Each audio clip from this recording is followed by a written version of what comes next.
Tonight is an age-long problem, and we are still yet to find our feet in finding a better solution in dealing with the situation. I'm referring to the illegal small-scale mining menace.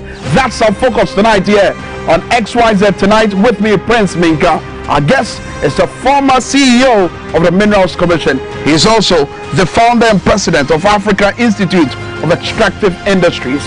Dr. Tonite is in the hot seat tonight here on XYZ Tonight. Welcome.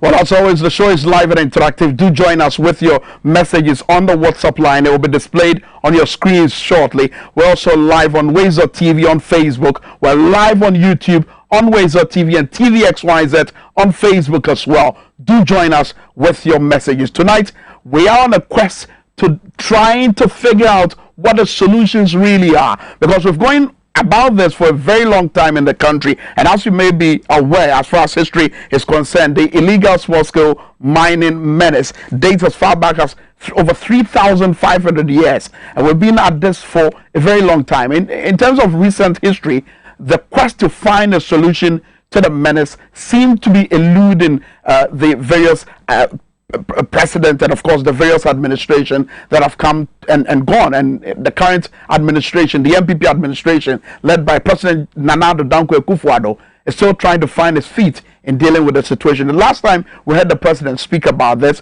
he mentioned the fact that, look, there's a need to build consensus in trying to figure out what the solutions really are. I quite remember that the president also put his presidency on the line, but that appears to be a matter which is being pushed to the burners, because the focus now is on consensus building and trying to use consensus building in figuring out the solution. But let me show you something. Look, let's go to the mining pits and give you a fair idea of how devastating the situation is.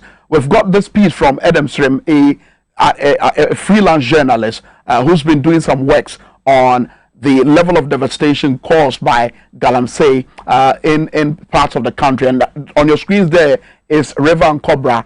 That's River and Cobra some years ago. That's in 2016. And then on your right, you can see that that's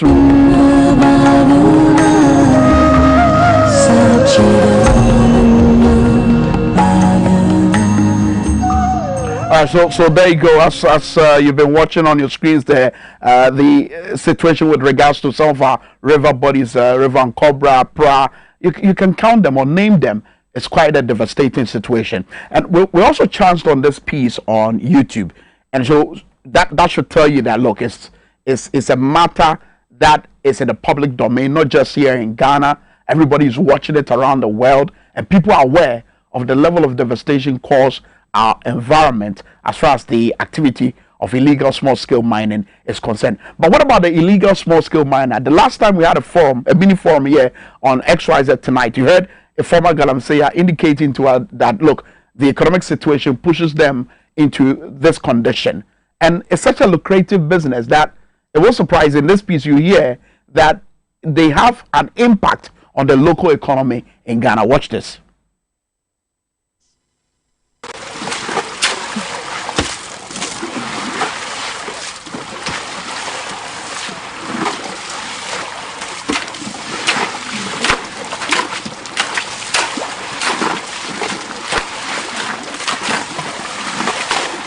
People have to survive, and as Bob Marley said, you cannot sit by the river and then die of thirst.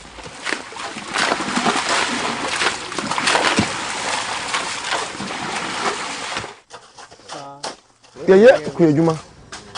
Oh, this team. My problem is we are Kuyajuma na. Is a bay away. Over Fanny in Asia, in our break. Only a piano of Abato. Into Tiana, which are out him.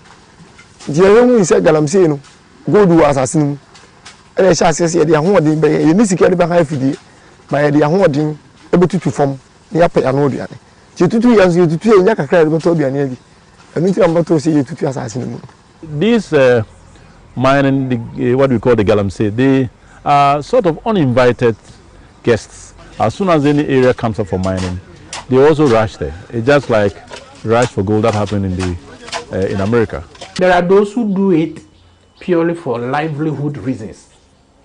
These are those who live in the communities. They are indigents. They grew up in the communities. If you check their background, you realize that they are children of parents who lost their farmlands to large-scale surface mining companies. The mining company took over their lands, very little or no compensation was paid, and therefore they had to either drop out of school or they couldn't continue after the basic level. So they don't have the skills, they don't have the certificate, the academic certificates to even gain employment in the mine. So what do?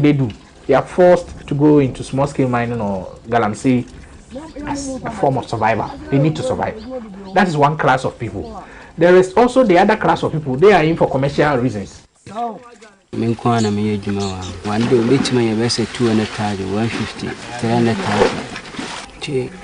Spending your trana can person ko page maybe I na majawi. Can person me ala na yeska na ko page me fufru na maye. Come be say yejuma well juma meet me kwa ye. Hon mo de o ye de obituma ye de. Obituma tete na ko bi o shop na de won tumi fi so mu. Obi a obituma ye juma wa na obi ba tuma ba be pam ma akọ. School.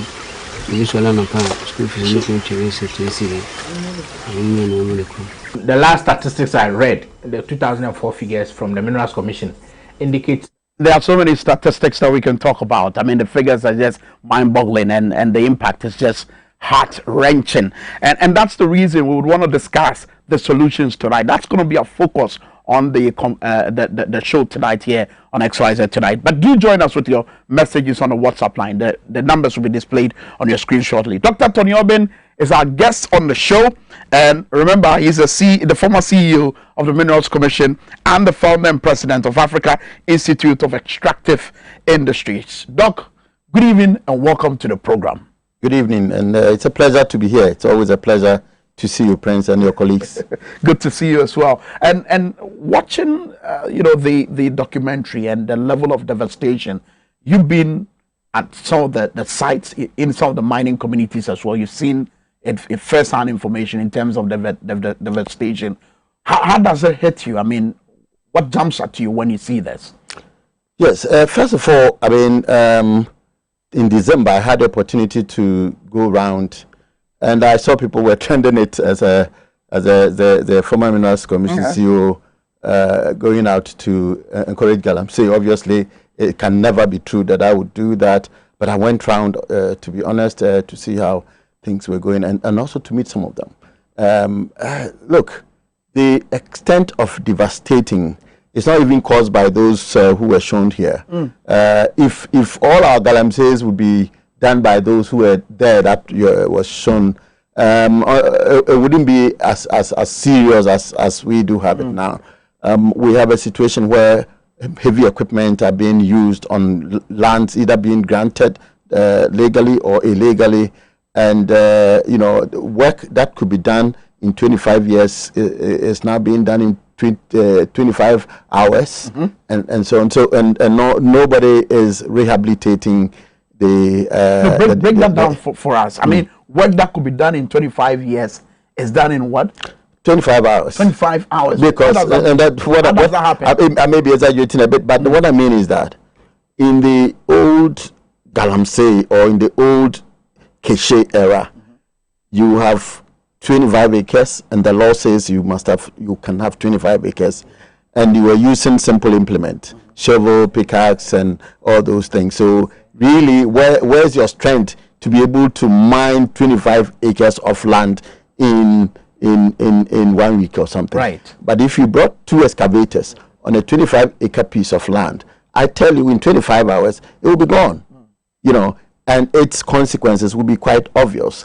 So I think the menace became pronounced only recently, and maybe in the last 10 years or something. And if your video so recently means in the last 10 years. Let me say in the last 10 years, but even deepened in the last few years. Your video showed that in 2016, yes, Ankobra River looked so clear. Absolutely. And then 2017, when we were supposed not to be doing small-scale mining, it is not only illegal small-scale mining that was stopped in 2017. It was all small-scale miners mining that was supposed to have been stopped. And there was a reason behind that. Did you fault government for adducing such a reason that, look, we needed to put a halt to small-scale mining as a way of also dealing with illegal small-scale mining? So it was more like, let's fold up and re-strategize. You see, with hindsight, no. What I thought at that time, and I made my point quite clear, was that, look, there were those who were doing it very well.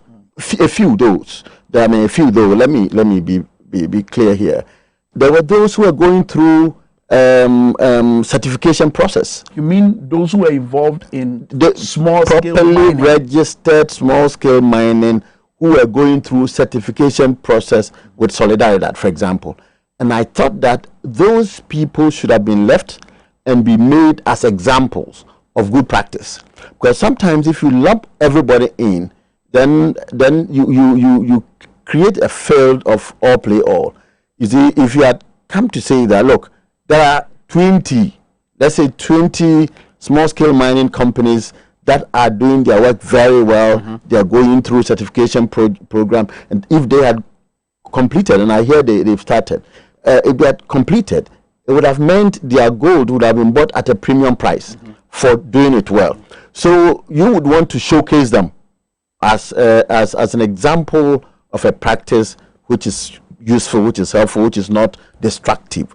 But to lump all of them meant that a whole segment of our society would have had to go through serious. Okay. Let me bring in two things. Some of the things you said in the past in 2020. That's number one, and then number two, I would want to do this right now. Let me bring in the Minister for Sanitation and Water Resources. Spoke to her earlier this morning on Power FM, our local station, Power 97.9 radio, and the first question that I asked her in the wake of what government has been doing in the last 48 hours, which is visiting some of the lands and farms and water bodies that have been devastated by illegal mining, and the question that I put to her was that in the last 4 years, is it a case that this visit that they did, this tour that they did not do same?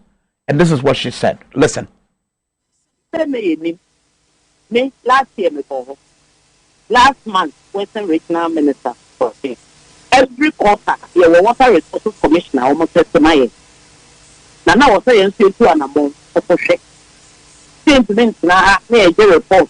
I also for me and more regional ministers. Near Osha, one Ankasa, my idea, near all. The problem, so I'm paying, Nana become for excellence. Power. The answer not for me and I will say a bar for me for shake.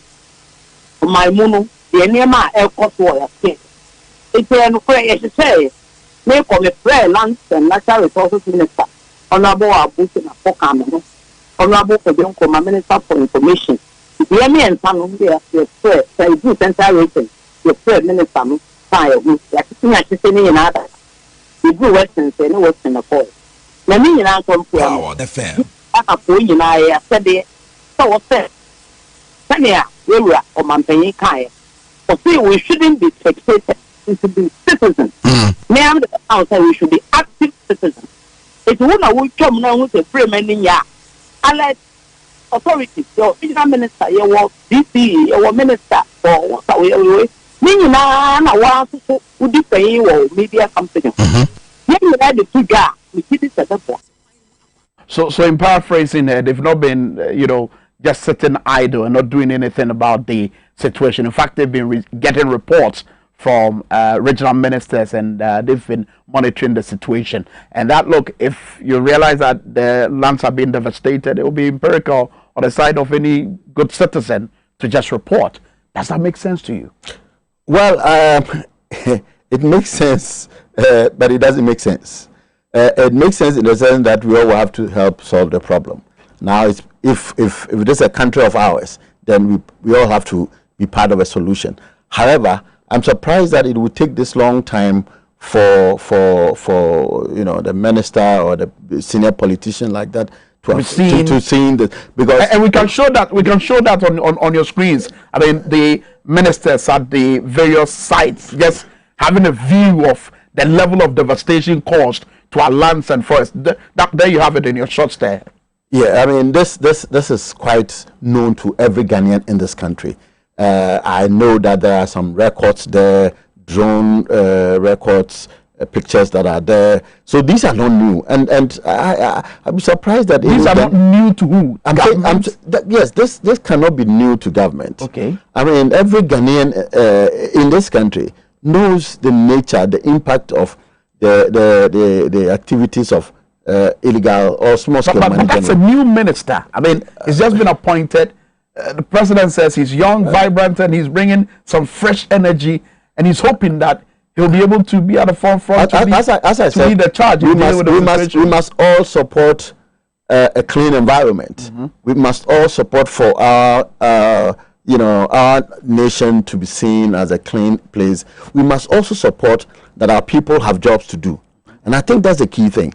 If you look at the kind of people who are involved in this type of business and how they do it, and if you go there and you see them in their dress and the drudgery of what they do, you would not think that if they had any other thing they would go and do that.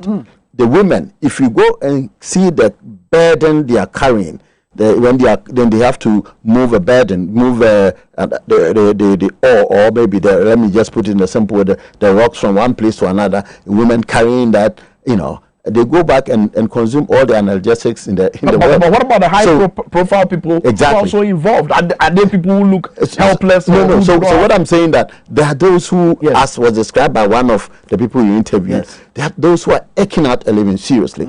But we have a majority who are even not there physically, but actually making wealth out of the situation. And who are They're making people who have money and are investing in small scale mining. There are some people who have money. Powerful people. Yes, powerful people who have money, and they are not there. They don't go there. There are politicians also who have concessions there through proxies and all that. And so the other time they were saying, but you talk about the politician, but you also must have had. And I say that, and I can put my hand on my heart. I worked in this area for.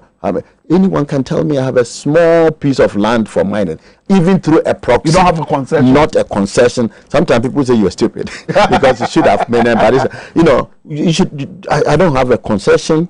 I don't have a proxy or anyone who. Do you know former appointees who are? But if I knew, you are like somebody who has already been sent to the church, going to marry and come and say anything about it. If you have something to say about a couple, come and say it. Do you think I would say it here if I knew somebody? You have people saying that sometimes. Yeah, well, so I mean, the fact that you're truthful. Yeah, I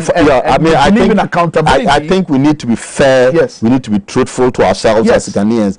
I also work for an organization, and we have some ethics. There are needless confrontations that we don't need to, but we will speak the truth. The truth would have to be spoken. And the truth is that there are powerful people who are invested in that, because the rewards are very heavy. Good investment. Describe these powerful people. Are they politicians, businessmen? People who are in business, people who are in politics who are doing that. So that one, and even those in politics, I'm sure you have a lot of evidence. There have been a lot of discussions by your media, by the media generally in this country, about people who are supposed to be having concessions. But Doc, this is what I don't get. People are engaging in an illegality. Yeah. Why should the system support them? Why? That is the cause of the failure.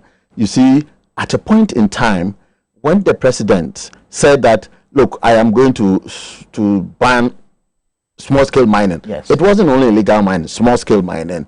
It was met with some happiness that okay, there's going to be some solution to this, and His Excellency put his position on the line, which even encouraged people the more that look, now we have a solution. Unfortunately, at that time, there were people who were actively working, and those people who were actively working, unfortunately or incidentally, where those were known to be people belonging to his party, as were reported in the media. So that became an issue that, some people are there working. We hear about people being protected, and most of them may have had large-scale mining licenses, concessions, which haven't gone through all the processes, but they are mining. There's some people have the license all right, but they haven't gone through the processes, but they start mining. Okay. So these are the thing, and then you need to ensure that when they do mine, they do the right things by we'll come to the need to reclaim lands and ensure that we have our water bodies clean once again. But I want us to make this more real. Let's watch this. This is Erastus Asaridonko, a reporter with my former station, Joy News Multimedia, and Erastus Asaridonko also works with Love FM in multimedia. He went to one of the mining communities where illegal small-scale mining was being done. As he was telling the story about the level of devastation, there was also another important story. Military men protecting people engaged in this illegality. Watch this and we'll discuss. And mining settlements dot the road leading into the remaining part of the forest. After dodging water-filled, dangerous open pits, we arrived at this mining settlement deep within the forest enclave. 7 Chinese nationals were quickly located and arrested. Leader of the team conducted a search room by room. This one is Kamel. We have the other one, Amweni. On this one, and these are as security men have been able to authenticate, these are quality Ghana Army uniforms, indicating that we may have some military involvement here in this site. In the midst of our search, a young military officer drove into the compound in a Tundra vehicle. Yes, sir. I will see a lot of people beat to say.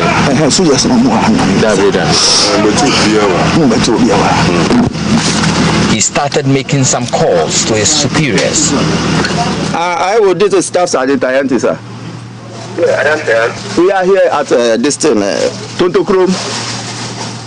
The hot duties, and there are some policemen and media be here.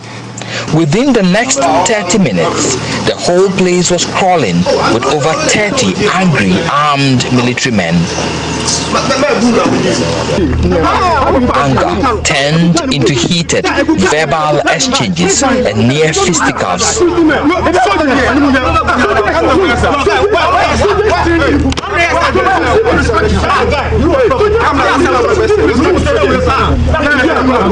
A group of physically built men with known faces from the Delta Force group also joined them. The Chinese were released. He's supposed to be drilling, testing samples to be presented in the process of getting a mining permit. But Donald told our news team he has all the documents giving him full access to mine in the forest. But in all this, the best judge is the environment, which lies unclaimed with huge gullies and pits. Reporting for Joy News, Erastus Asaridonko, Kumasi. Erastus, thank you very much. Really appreciate that beautiful work done. Manso Tontochrome is in the Ashanti region. Doc, you're very familiar with this area, and I'm sure you've seen this report. Yeah. What jumped at you immediately? So it's quite clear. They say book not talk no lie.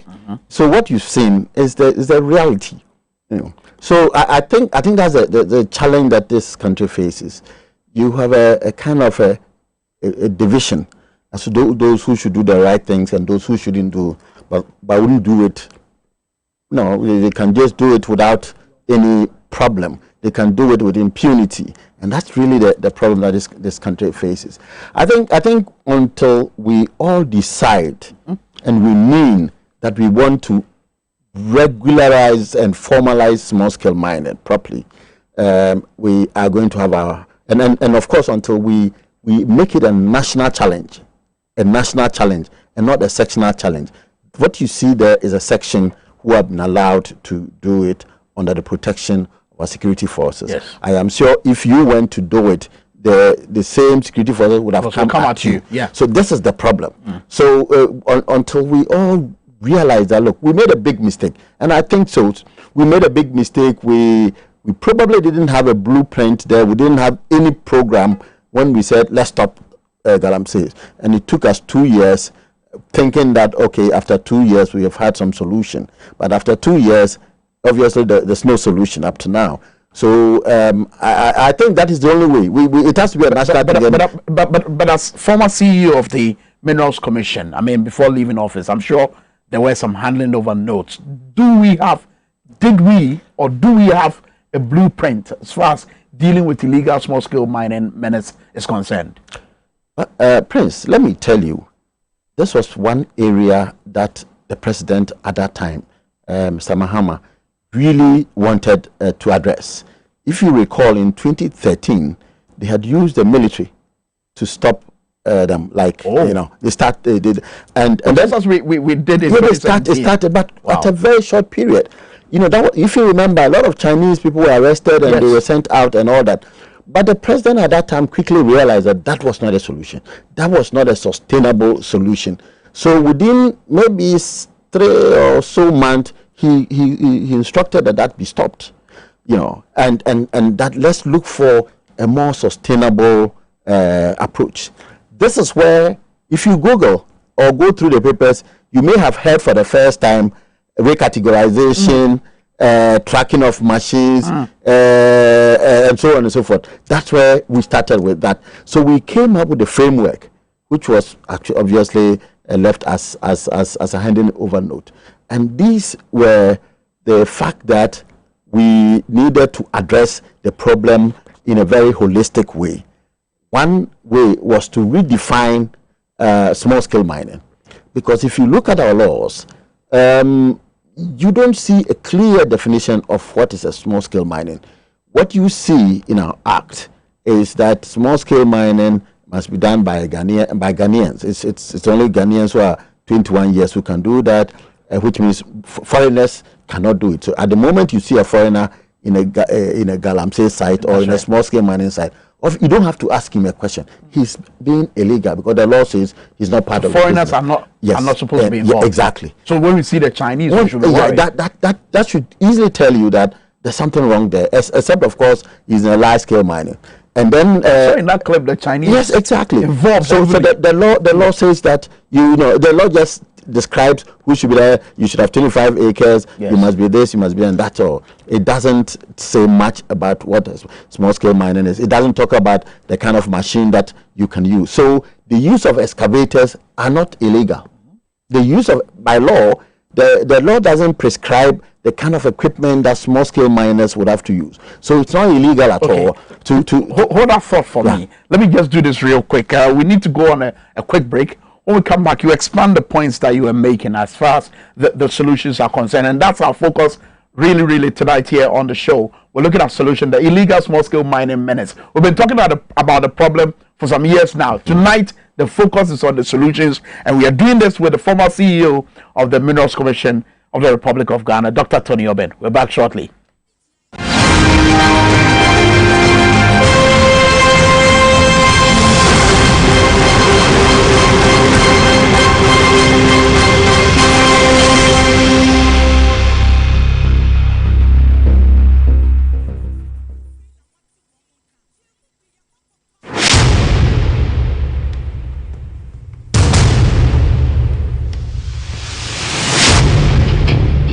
The average human body mass should have at least 60% water for optimal performance in any physical or mental exercise.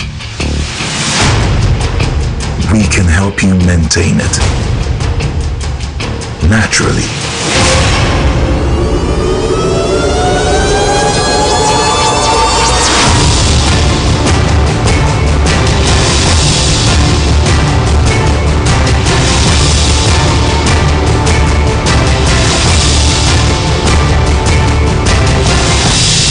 X Natural Mineral Water. Simply natural. I love makeup. Applying it gives me so much joy. But when it's time to take it off, nothing does the job quite like the Black Secret Makeup Wipes. When I go somewhere and I feel really sweaty, I take my Black Secret wipe and I use it on my face. It picks me up and I don't look as tired as I did when I walked in. Before I work on a client's face, I like to go over it with Black Secret makeup wipes to make sure the face is clean. It doesn't leave the face dry and tight, but it keeps it soft and moisturized. Wipes say your bodo. Bakope, and it gets the job done. Or baby, and the smell makes the experience even better.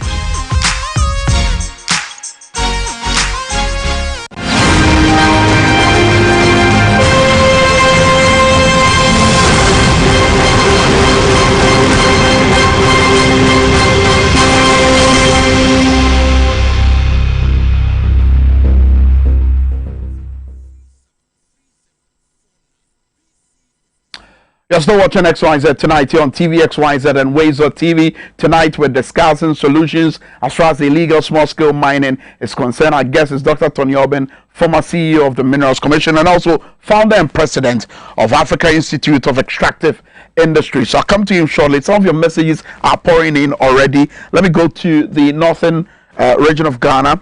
Saliu Zapanyim is sending a message and he says, hello bro, hope you guys are doing great, enjoying the program already on TV XYZ. The Galamsey footages that you've shown are really troubling and disturbing. Though it's been long since we connected, but I like the program and I'm hoping that we'll be able to proffer some solutions in dealing with the situation. On Facebook, I see Brahima watching, saying good show, and also Akusika Rescue Mission, Lydia Akam, and some of you also commenting as well and telling us that we're having a good conversation. Dr. Tonite, still expanding that point you were making earlier on with regards to the solution and the blueprint that we had, and extensively, the expectation was that it was supposed to be followed through. It was never followed through. I'm hoping that it's not too late. I'm hoping that someone is watching us tonight and is making some notes. As we make some notes, what do you want to tell us as far as the solutions are concerned? So I think, as I have always argued, we need solutions, and it should be national solutions, not sectional partisan solutions. Now, I was talking about the fact that the law does not define small-scale mining properly. So it has to be properly defined, and it has to be recategorized. In Ghana, mining is the only, I hear somebody quoted me or, paraphrased me somewhere. Mining is the only economic activity that moves from small scale to large scale. Now, it's even not a continuum. It's not like you can be a small scale miner and rise up to become a large scale miner. It's small scale and large scale. Yes. So this is the category we have. We have a government, a big section of our operators who are actually operating in the sphere of large scale, medium scale. Right. The people you saw over there, they had their camp and everything. They could be actually classified differently. But if they go under the guise of small scale mining, then they will always complain when you do anything that, oh, we small scale miners, we are suffering. But there are those who could be recategorized into medium scale. Now, please, do you know why we are better able to control the large scale miners? Tell me. Because there are not many. There are only about 16 large-scale mining. There are 16, right? 16. Wow. So regulators are better able to control them. They are better able to go to, let's say, Obuasi, to talk to the mine manager and all that, to really properly regulate them. But we have myriad. We have a spread of small-scale mining activities. Minerals Commission cannot go to all those places. Recently, I heard a drone was purchased for whatever reason, I don't know, because the drone will only go and pick pictures. I heard it was to monitor. Yeah, so they monitor and then they come and tell you that, oh yeah, there are some small scale mining over there. What then do you do? Take action. Yeah, but we know. See, the problem we have is that we know the problems. As for small-scale mining, Galamsey is being with us. We have discussed the problems, but we haven't been able to implement. But let me go back to the problem, the solution. So one is to recategorize so that we have a middle scale people who are actually easily to be regulated. For instance, out of I was just wondering what form would the recategorization? Okay, the recategorization would mean that let's say if you have for now to be a small scale miner, you should have 25 acres of land, very small, so people collect more of them. But now, if you say to be in the medium scale, you should have, let's say, 100 acres or thereabout. You must have a mining engineer as a requirement for you getting the license. Right. You must have a geologist. You must have maybe a group that looks more professional to do it before you get your permit. You must be supported to do your plan, your mine plan, like the big companies do it.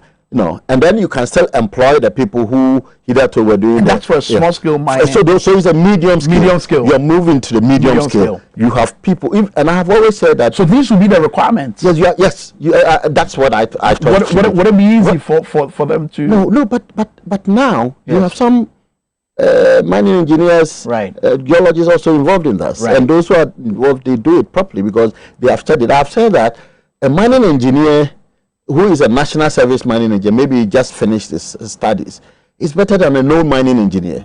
So these to have a medium scale, you are required to have this B, C, D before you are granted the permit, and it is inspected that you have them. Now, there's one thing that I often say people think that is a bit controversial. We have seen the involvement of foreigners. We have seen Americans come here. Chinese.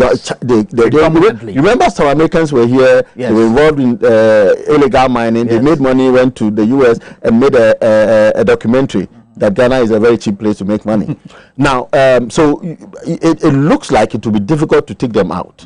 From what I see, remember some people were arrested and they were left to go. Why does it look like it's difficult? Yes, so I am saying that diplomacy issue. It's not a diplomacy alone.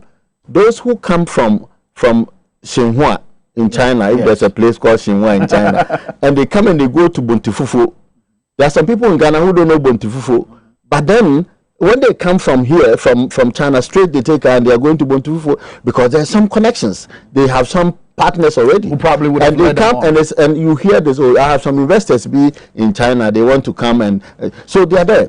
But the law can be made in a way that, and it shouldn't be only Chinese. If a foreigner wants to be part of small-scale gold mining, then the foreigner must invest this amount. Like the GIPC requires people who invest in here. In fact, even in quarry, in the quarry mining, it is for Ghanaians alone. But if you're a foreigner and you want to be part of quarry, there is a separate requirement. So we can blend that just to keep that, because it will be difficult. There's plenty Chinese, plenty whatever people who are here. It's not only Chinese. But there's the argument that look, they come in here, involve themselves in these activities, destroy our environment. Clearly, so now because there's no regulation, can't be done in their country, yes, I agree. Absolutely, I totally agree. You can't go and do that in China. You can't do that in But America. the point is that because they are not regulated, because they are fly by night, because they come with the support of our people, they come and get the gold and go away. Nobody controls them, or they have to be arrested by force or something. So if you have a system where people who qualify to be there are there, if you are an investor, you're so properly so-called, and you want to participate, certain requirements are even if it means put $500,000 there for rehabilitation of the environment. These are things that you can do. So that's only one. The next one I have also spoken many times. If you Google 2014 thereabouts, yes, we proposed the use of tracking system. Now we know that the excavators and the trommels, they are the very big equipment that are used in small scale mining. Nothing wrong with using those equipment, provided you rehabilitate. And so you track also the chamfine for the you track them. You track the particularly the excavators, because they are the ones that dig and destroy the grounds and all that. Yes. You track them. Now there is a possibility, there's a technology that can be linked geospatially, so that out of that if you be the CEO of the commission or the TAQUA the minerals commission rep or whoever is in TAQUA can actually have a specially linked system where if an excavator is digging in a place which has not been given for mining, it can see it and block it. You know, use that remote technology to block it. That is possible. It's like this car tracking system that.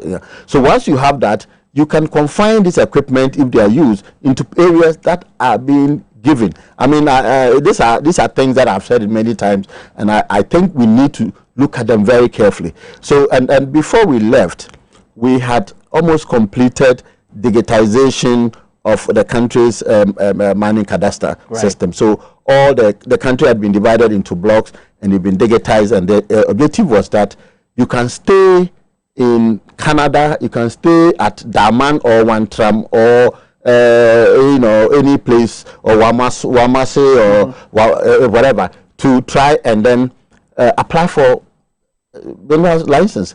And that means that you can go to the system, look at maps or areas that are not encumbered, areas that are not owned by anybody, then you can apply. But for now, you appreciate the difficulty involved in acquiring these documentation or going through the documentation process, yes, in order to be able to acquire a concession. Yes. But I mean, that's the reason for analysis expose, where a company had the leeway or had to pay some monies in order to be able to get the officials to be able to give him some documentation. And yes, it was because money's exchange. We need to ensure that decentralization is the way to go. That's why I was using TAQUA or Wassam and Fee or say Kropon district. You have the so system. At those levels, this corruption, this illegality cannot happen. You see, you are reducing human intervention. Yes.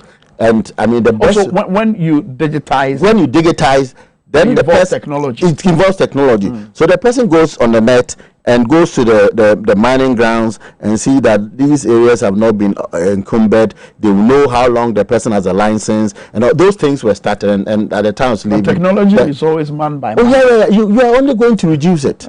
You are only. I mean, it's like you can entirely. You cannot. Yes, you are going to reduce that. Even the large scale companies, people complain about some modus operandi that makes them either cheat government or do things that are wrong. But you see, they are just a small size of that. Somebody says very infinitesimal. So you are not going to waste time on that. But we need to do something that will reduce the human intervention. I was at the OECD conference sometime, and then I was I think the guest speaker or special guest something, and then I made an analogy. To the and there were military people, the police over there at the conference, and I said, you see, I am not keen at using the military or the police to do a control system for this small scale the illegal miners. I like them as a show of force. You can use them as a show of force for maybe 2 months, 1 month, and they go back to their barracks and do what they do best. Now, otherwise, if you send me as a soldier, I am very honest Catholic soldier. I go to the site. The first day I will do what I'm told to do. The next day I will do what I'm told to do. The third day the guy gets boom, Master. Look, this work is a lucrative work. Every day I make $50,000. How about if every week I give you 10,000 Ghana cedis? And that'll be your cut. That 1 week can sign paper every month. You look at your rosary and then your pocket. And the school fees that you have to pay, and then you take a decision. Right. And oftentimes the decision is okay, master, all right, let's go. So that's what happens. Anytime they can just call me. Amazing. And then I'm sure you saw some calls being made. So if you allow humans to intervene, we are humans. That's why we are different. We are humans. We are not machines. So we get interested in certain things. You know, somebody would want to ride in a Range Rover. So if somebody says, look, don't disturb me, I just get one Range Rover, won't you take it and go? So these are things that call for a reduction in human intervention in regulation. Modern regulation is now going for a reduction in human intervention. So where do we strike the balance? I mean, with this system that you're proposing, and as much as we do this, how do we also cater for the environment, which is being destroyed? Yes. One, you need to ensure, because whoever is going to mine, knows that there's money there. In fact, you should also help them know the quality of grounds that they are going to. So you need to put some money down.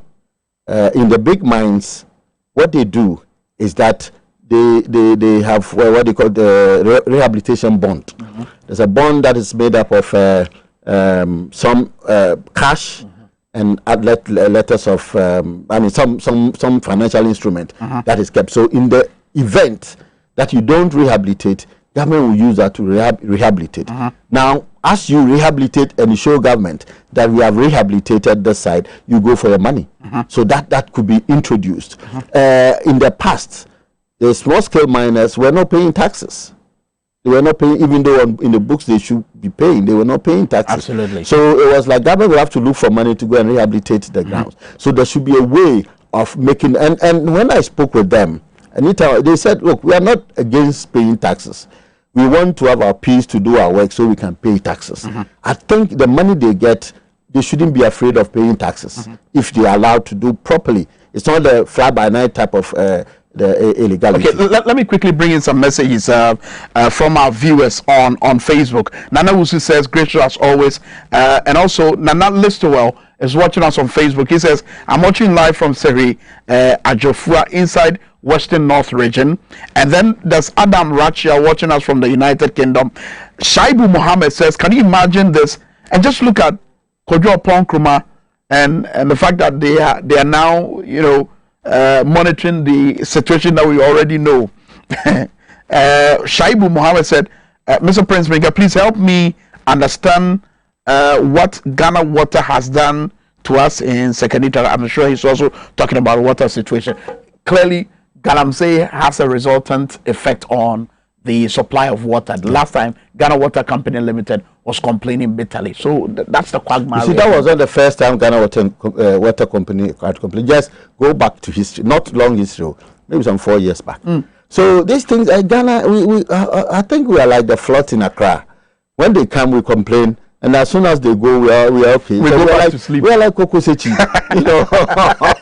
So these things have. If you go back, there's nothing that has been said or that are being said now that has not been said before. Okay, there's also the concern of politicization of the issue of Galamsey. There's a text that says that, in fact, all these illegal mining matters was politicized from the beginning by this government by allowing their party apparatchiks to engage in illegal mining. So now that, please stop calling the lie. It says, so now all what they are doing to halt the activity will not hold. He's not really positive. He feels there's no end in sight. He says, I am fancy watching you from Sehi Ajofua. Let me also bring in this message, which says that I can stop Galamsey within 2 weeks. That's what he's saying. If this incompetent government is really serious about Galamsey fight, all I need is a chance. We play too much in this country. And that's his message. Is that really the situation that we're toying with? No, I think we do. I would have, I would have been very happy if the government in 2017 would have taken what the former president had proposed. He was going to. I recall that we were trying to get him to launch it, and then he said, "I want to launch it in Kumasi." I don't know why he wanted to launch it because of I think nearness to Obuasi and then the other predominantly at that activities. Yeah. So he said, Tony, this is something which is good and I am committed to pushing it. So I want to be there when it is launched. And then things went there and there and there and then but I think the blueprint were there. You could have reviewed it. Was the political will there? Then I think there was, but what about afterwards, when government comes and say we want our own way of doing things, that's what makes government a discontinuous activity. But government is supposed to be a continuum. It's supposed to be a continuous activity. I mean, the people who come will change and all that, but the broader picture must be looked at from the point of view of policy. Okay. Now, I think that was if that had been looked at and actually implemented systematically, right, a lot of progress would have been made. But I think one of the problems was that, and this is my own guess, I think government saw that this is an opportunity to make some money and put really? But I don't know, but that's my own, because why was that not done? With the president putting his presidency? But, I mean, because the buck stops with the leader of the country. But people disappoint the president. What's his presidency? You know, when the presidency is a very lonely place. I see it's a very lonely place. You have all the fanfare around you and all that, but people who will tell you the truth, that things are not going well. And sometimes people don't want to see the truth also. Would we see the truth, or would we hear the truth in this consultative, consensus building stakeholder conference that has been proposed and is in motion already, for which we saw in that clip that we played for you, the ministers, the joint ministers going to the various sites and acclimatizing themselves with the situation? I think that the president must be willing to accept even critical positions that may not necessarily support what he holds because his people has advised him, but also look at the other side coming from non-members of his own group. So that might help, because now he's taking a more national approach. I think the earlier approach was too partisan, to the extent that there are some people, and maybe not them alone. There are sometimes when people will be arrested, and then Nipa is our man, so please. And these things, they did happen. They did have somebody say, so bring evidence. If you say bring evidence, I won't bring you evidence. But yes, we know it happened. Situations where people get accosted, and then this is our man, and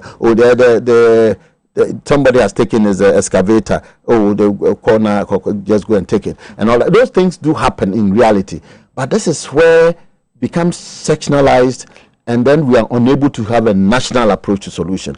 The president must close his eyes and want a solution, right? And a solution should be what he's looking for. So now that we have a seeming national approach to the situation, would we see our water bodies clear anytime soon? It will take time and commitment. How long is it likely to take? And what would it take? You want to make me God? How can I know? God made his own water. We have destroyed it, and you want me to say? No, you earlier indicated that there are some interventions that we could adapt. Yes.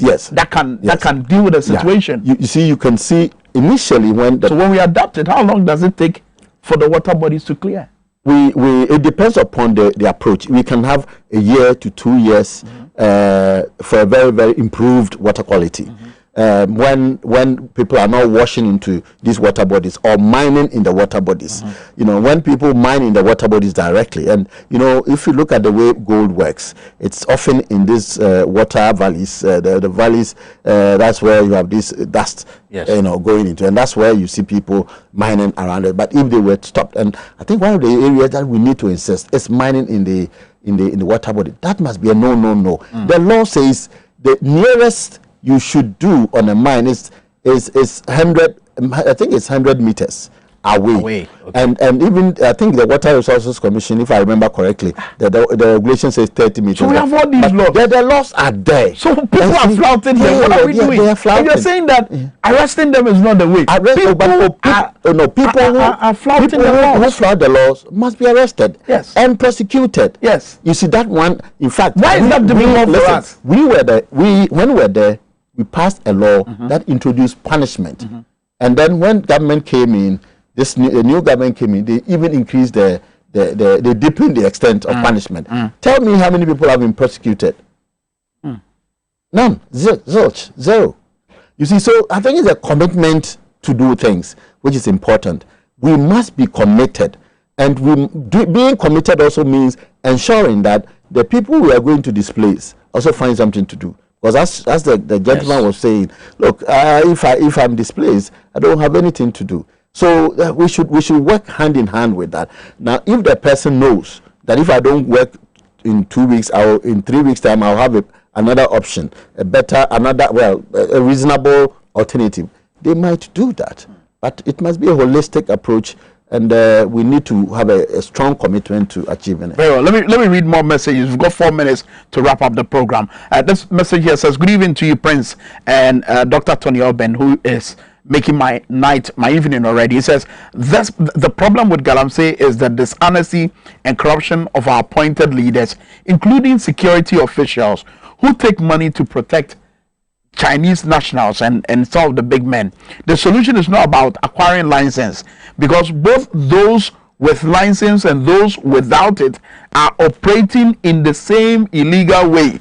Government should sit with large-scale miners to teach the small-scale miners the best mining practice, and also the political will to sanction politicians who take money from miners to destroy our forests is something that we need. I mean, he's talking about exchange of ideas. You know, I've been one of the very early people who did some work on the relationship between large scale and small scale mining. Yes. I used to be part of an international body, and we did that. And when I was working with Goldfields, I was at the operations.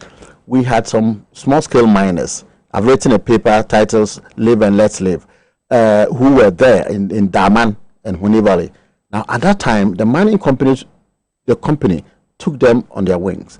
They gave a place, gave them tax, they did all and then had an engineer who sat there to support them to do their work. For example, this is the type that could be replicated, not because a mining company should do that. No, I'm not saying mining companies should necessarily do that, but this is what it can be done at areas where there are no mining companies, where you have professional people taking part, you have laws being passed in the proper way that others can come in, and the requirement, and then you decentralize, because then the question of, oh, it takes long for me to get a license doesn't rise, and sometimes people also exaggerate that, because if you know that this is a good business that you're going to do, take your time and get your license.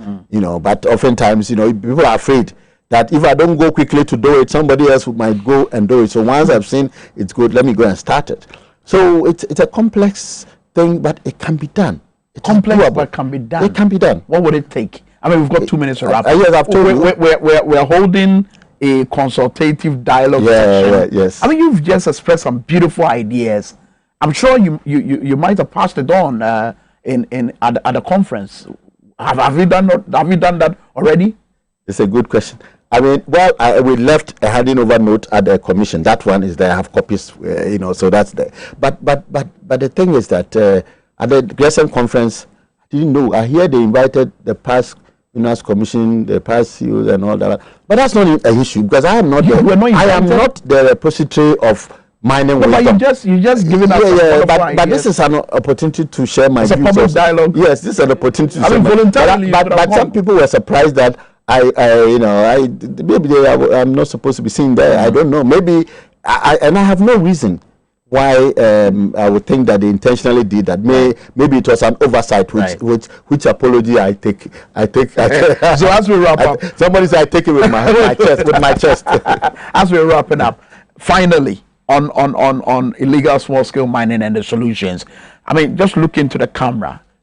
I'm sure President Akufo-Addo is watching. What would you want to tell him? Mr. President, this is a national issue, and it's right that you're calling for a national solution. It's better late than never. I think be willing and open to listen to all shades of opinions. It is not all the opinions that will be palatable, but they might be Ghanaian opinions that may be useful and helpful. Because it's a national challenge, it shouldn't be seen as a political thing. It's good that you are calling that we should look at it from a national view, but allow others to also make contributions so we can together save our nation. Very well. Dr. Tony Obin, thank you very much for your time on XYZ tonight. Thank you very much. It's always a pleasure. Thank you. And that's Dr. Tony Obin, former, of course, CEO of the Minerals Commission, and also the founder and president of Africa Institute of Extractive Industries. That's a show. I'm sure the conversation will continue wherever you are. Good night.